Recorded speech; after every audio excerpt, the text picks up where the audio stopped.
Hey everybody, this is a quick video in case you have a GE brand dishwasher and you're trying to do like a hard reset on it because it's acting funny, or maybe it's giving you an error code or something like that you're trying to get cleared out. So I'm going to go through two ways that you can do this. The first way is just what you're going to do is when it's on, you want to make sure it's on. You're going to press and hold the start button for 5 seconds and then it should light up.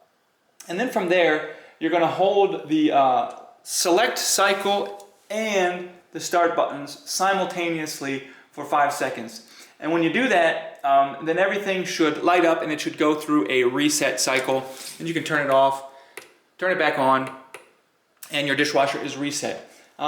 Depending on the model, this can vary some, and if you're having trouble figuring it out, there's always the old faithful doing a hard reset, which is turn it off and just unplug it from the wall. Or if you can't get to the wall plug, turn it off at the circuit and leave it off for anything from a minute up to, as long as you can, to let all that electricity, those circuits clear out.